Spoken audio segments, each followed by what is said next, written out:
మన బంధుమిత్రాదులతో సరైన సంబంధాలు నిర్వహించాలి. ఆప్యాయతతో వారిని పలకరించాలి. వేషధారణ, ఆధ్యాత్మిక గర్వం వల్ల బంధువులను దూరం చేసుకోకూడదు. దీనికి మోషే వైఖరి మనకు మంచి మాదిరి. సోదరీ సోదరులారా, దేవుడు మనకేమి చేశాడో, ఆయన మనల్ని ఎలా కాపాడుతున్నాడో మన బంధుమిత్రాదులకు సాక్ష్యమిస్తూ ఉండాలి. ఇప్పుడు మనం కడవరి దినాలలో ఉన్నాము. మన దేశంలో అనేక రకాలైన దృక్పథాలున్నాయి. దేవుణ్ణి గురించి పలువురు పలు విధాలుగా వివరిస్తారు.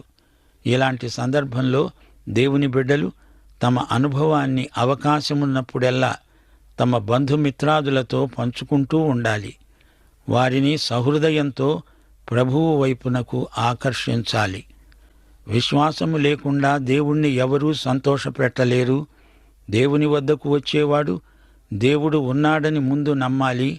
తనను వెదికే వారికి ప్రతిఫలం దయచేస్తాడని నమ్మాలి. అన్ని పరిస్థితుల్లో దేవుని అధికారానికి ఒప్పుకోవాలి. దేవుని మాటను ఉన్నది ఉన్నట్లుగా నమ్మాలి. పరిస్థితులు ఎలాంటివైనా వాటిని కృతజ్ఞతతో స్వీకరించాలి. అపొస్తలుడైన పౌలును చూడండి.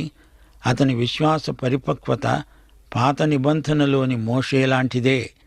విశ్వాసి తన విశ్వాసాన్ని నోరు తెరచి ప్రకటించాలి. హృదయంలో అనుమానించకూడదు. మన విశ్వాసం ఏమి చెబుతుందో అదే జరిగి తీరుతుంది. దేవుడు తన నోటి మాటతో సృష్టిలోని సమస్తమును చేశాడు. ఆ దేవుని మాటను ఆయన యందలి విశ్వాసమును బట్టి మనము పలుకుతాము. తోమా యేసు ప్రభు యొక్క గాయపడిన చేతులు, ఆయన ప్రక్కలోని బల్లెపు పోట్ల గాయాలను చూచాడు. తోమా తన మానసికమైన జ్ఞానం చేత నమ్మాడు, కాని అది విశ్వాసం కాదు. చూచి నమ్మాడు, కాని విశ్వాసం చూడకపోయినా నమ్ముతుంది. అబ్రహాము నిరీక్షణకు ఆధారం లేనప్పుడు నమ్మాడు. అది అసలైన విశ్వాసం. వాగ్దానం చేసిన దేవుడు నమ్మదగినవాడు. దేవుని వాక్యం నమ్మదగింది. దేవుని మాట ప్రాణ స్నేహితుని మాట కంటే గొప్పది గదా. దేవుడు అబద్ధమాడనేరడు. సోదరీ సోదరులారా, దేవుని వాక్య ప్రభావం వర్ణనాతీతమైనది. దేవుని కృప ఈ కడవరి దినాలలో మనందరి పట్ల అపరిమితంగా విస్తరిస్తున్నది. దేవుని వాక్యం అభిషేకించబడినది. ఆయన వాక్యంలో శక్తి ఉన్నది. దేవుని వాక్య శక్తి దాస్యపు కాడిని విరుగగొడుతుంది. రోగాన్ని, అనారోగ్యాన్ని రూపుమాపుతుంది. మనమంతా ఈ లోకంలో ప్రవాసులమే. ఈ లోకం మనది కాదు. మనమిక్కడ ప్రవాసమున్నాము. యేసు ప్రభు అన్నాడు, ఈ లోకాధికారి సైతాను. మనమిక్కడ దేవుని పని మీద ప్రవాసమున్నాము. రెండో కుమారుడు ఎలియాజరు, అనగా దేవ సహాయం. దేవుడు మనకు సమయోచితమైన సహాయం చేస్తాడు. హెబ్రీ పత్రిక 4వ అధ్యాయం 16వ వచనం, మనము కనికరించబడి సమయోచితమైన సహాయము కొరకు కృప పొందునట్లు ధైర్యముతో కృపాసనము వద్దకు చేరుదాము. ఈ సందర్భంలో మనమొక సత్యాన్ని గ్రహించాలి. యెహోవా సమస్త దేవతలందరికంటే గొప్పవాడు. దేవుడు మహిమకు పాత్రుడు. ఆయనకు ఆయనే సాటి. యెహోవా ఇశ్రాయేలీయుల దేవా, పైనున్న ఆకాశమందైనా క్రింద ఉన్న భూమియందైనా నీ వంటి దేవుడు ఒక్కడైననూ లేడు.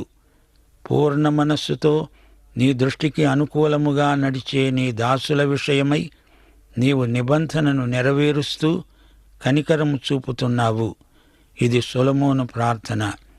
మార్కు సువార్త 12వ అధ్యాయం 32వ వచనం. ఒక శాస్త్రి యేసు ప్రభువుతో అంటున్నాడు, బోధకుడా, బాగా చెప్పావు. ఆయన అద్వితీయుడని, ఆయన తప్ప వేరొకడు లేడని నీవు చెప్పిన మాట సత్యమే. దేవునికి దేవుడే సాటి. ఆయన అద్వితీయుడు. ఈ సత్యాన్ని సర్వలోకము గ్రహించాలి.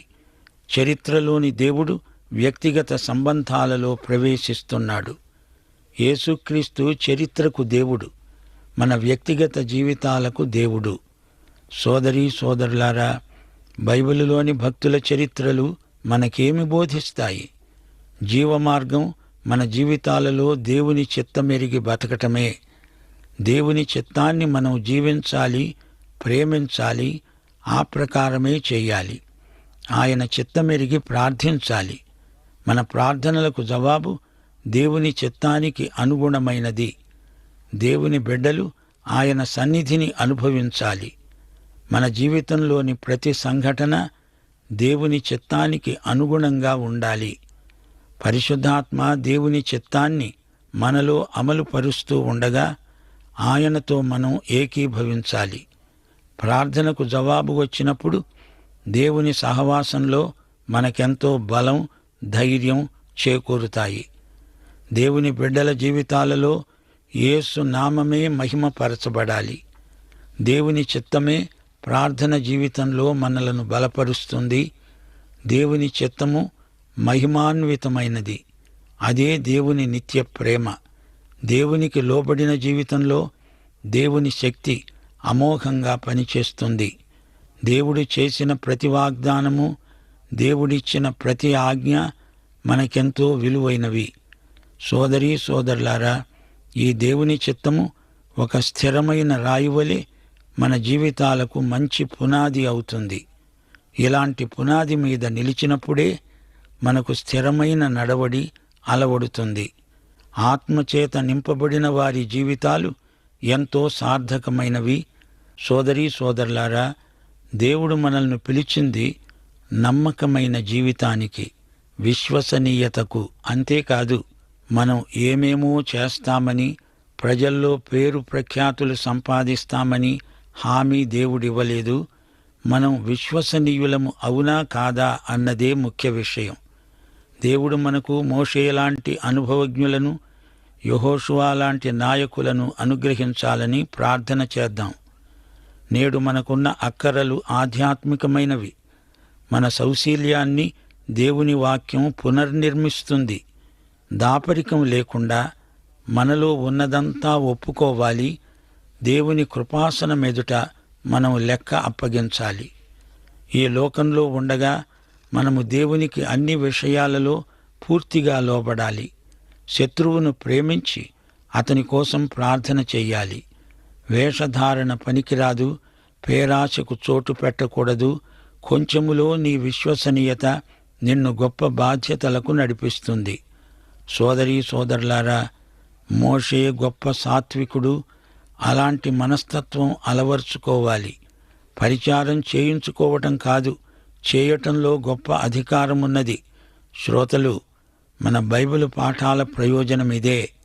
దేవుడు చరిత్రలో చేసిన కార్యాలు నేటి మన అనుభవానికి పాఠాలవుతాయి. అనేక మంది ప్రజలు దేవుడు లేకుండా జీవిస్తున్నారు. ఇది చాలా భయంకరమైన సమస్య. దేవుడు లేని వారికి దీవెనలు లేవు. దేవుడు గల జనులు ధన్యులు. అట్టివారి ఆత్మ ఆనందిస్తుంది. దేవుడు వారిని నీతి వస్త్రాలతో అలంకరిస్తాడు. మోషే మొదలైన బైబిలు వ్యక్తులు మన ఎదుట సజీవులై మనతో మాట్లాడుతున్నారు. బైబిలులోని వ్యక్తులు మృతులు కారు. దేవుడు సజీవులకే దేవుడు కాని మృతులకు కాదు.